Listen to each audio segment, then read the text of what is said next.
Hi, ladies and gentlemen, boys and girls. I'm just gonna make a short vlog today. I don't know how long it will be. It may be a long vlog, but I recently stumbled upon some disturbing, and probably upsetting to some viewers. Um, it's not really upsetting to a lot of people, but when people fall in love, and sometimes they fall apart and then get back together and fall apart and come back together. But when you fall in love with somebody and then they break your heart and then you get back and forth with each other and then you spend 2 years with each other and then they all suddenly, well, this is what happened. I ended up living in Meriden for about maybe 3.5 years, after I left Wallingford, where I grew up, and then I moved to my first apartment in Wallingford with my twin sister. And what happened was that I moved to Meriden into an apartment building. Then I moved to like an apartment house, like a 2 floor, and the landlord lived upstairs. And I grew attached to a guy. He was about a little over, I think he was a little over 6 feet tall, and he almost weighed close to 400, maybe 500 pounds. But he was like a giant polar bear to me. That's what I named him. I named him my polar bear. And he named me his wolf pup. Well, as soon as we got to know each other, he wanted to get to know me. I knew him beforehand from a friend. We met him at when he was in his bad times. We met, and then years later, that was when I was living at the apartment buildings. And then he got cleaned up, and I met him again at my apartment house, and he wanted to become friends first, and then go out, and then we did that, and then I ended up regrettably leaving Meriden because of my oldest sister, um, telling lies and scaring the crap out of me about Meriden, about a certain somebody living in Meriden that hurt me a long time ago, along with a couple other of my siblings. And it scared the crap out of me. Plus, she said that there was people watching my apartment that she knew, and they weren't safe people, that I would trust. So I had to leave, and I ended up moving up to Mansfield, which is all the way out in the sticks. It was really far away, and I felt uncomfortable. I told this person, which his name was Jesse, and he was upset. We made plans on me coming down like 4 times to come and visit him every once in a while in Meriden, and me sleeping over and like hanging out and watching movies and playing video games and just chilling and stuff like that. And we were dating still, even though we lived so far apart. And my twin had a boyfriend living in Meriden in the towers, so we would plan our days around that. And he was supposed to come up and visit me. Well, he didn't end up coming up and visiting me at all. He had a thing of paranoia about windows being too low to the ground, which I kind of felt that kind of odd. Even in my house apartment in Meriden, he didn't like sleeping over that long. I'd wake up ending up by myself, and Bethany would tell me that he left early that night or early that morning, saying that he was nervous about somebody sneaking in and killing him. Which I would think that he would be more concerned about me. But, you know, we were both on medications. He was on something different, but that was in the past. But what happened recently, apparently last year, like towards Christmas, he ended up passing away. And I feel a lot of guilt I feel a lot of pain. Right now, I'm sick with bronchitis. That's why I'm coughing. And I made like a little stand where I have a polar bear statue and a wolf statue and some little figurines next to a frame that says "I love you to the moon and back," and that's what I always think of him. He got sick, and he had medicine to take, and he didn't take it. And his sister, which I'll keep unknown,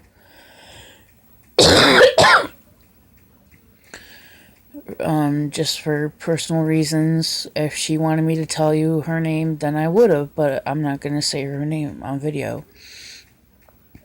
But she told me recently, and I found her recently on Facebook, and I got in a hold of her, and she's living a good life. She's got a new boyfriend and a baby, which I'm proud of her. Me and Jesse would have had a child, but that never happened. It never happened with me and Jesse, and I wish it would have, but it never happened. We were always thinking about adopting or something like that, but we stayed together for like 2 years, and it was rocky, because people would spread rumors, and I think it was a bunch. There was no truth to it, because in my family, I was brought up to never cheat, never lie to my boyfriend, and I would always stay true to that. And my mother always raised me with respect toward my boyfriend, and I tried helping him out with eating right. I tried telling him what's good to eat, what's not good to eat, taking things away from him, like, jokingly at first, but then I noticed that he was overindulging a little bit, but now that he's gone, I feel like my heart has been ripped out. I feel lost without him. Finding out the news that he died really has awakened a lot of sad memories and everything like that. Not being able to visit him in his time and needs and everything like that. I was going down to visit him when I lived in Mansfield, but when he broke up with me 2 days before his brother's birthday, I was coming down to visit him, and his brother called me up and told him he didn't want me calling him, that he didn't want me texting him, that he didn't want me video chatting him or nothing. And it was kind of strange. I thought his brother was jealous of me and Jesse being together because his brother was having trouble with his relationships and keeping them and stuff like that, but I don't know. I really don't know. I have no clue. But now his brother's having issues with his kidneys, and plus he's got diabetes, and I don't know how long he's got to live. And it's sad on his part too.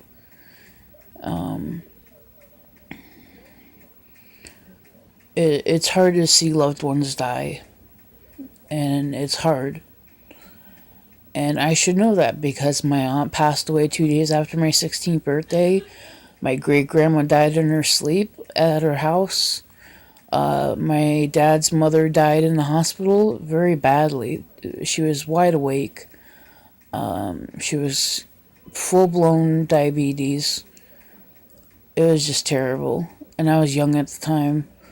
My dad's mom, my mom's dad died from smoking. He couldn't even talk, right? People in my family have come and gone.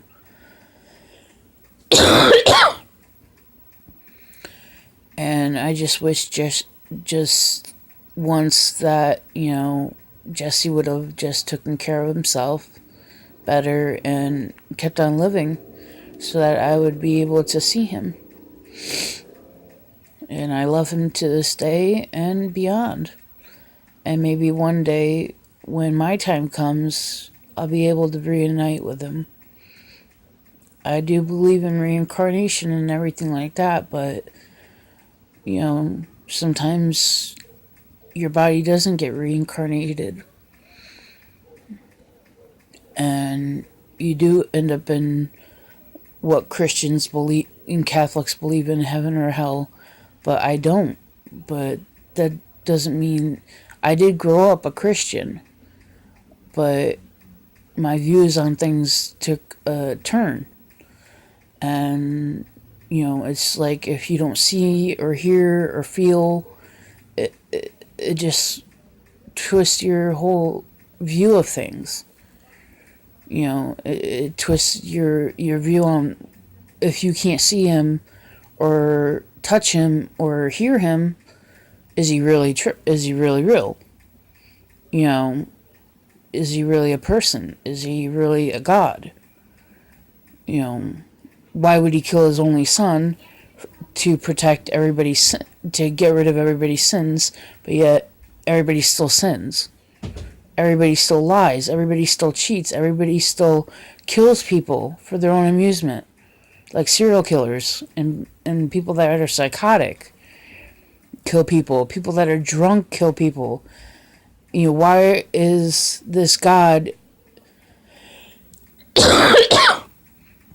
why is this person allowing people to kill off people? I just don't get it. I really don't. But yet people still go to his churches, still go to mass, still go to all these things and believe in a person that still allows these other people to kill and maim and destroy and terrify people. I don't understand. I really don't.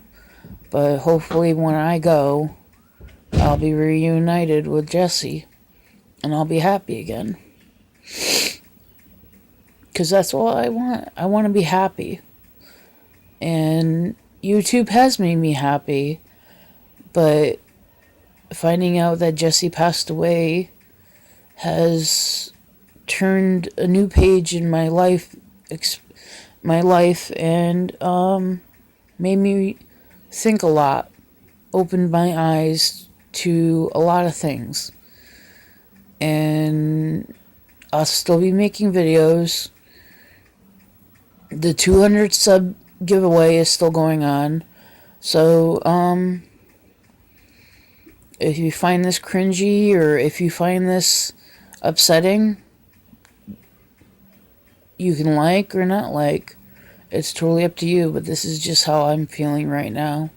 I'm sick. I'm in my room. I'm doing laundry. I'm running my life the way I normally do. And I just needed some way of getting out how I feel. And, I'll talk to you guys another time. I just, a lot of you probably feel the way I do when somebody dies in your family and you're attached to them. Even though he wasn't part of my family, he was a part of my life. And finding out that he died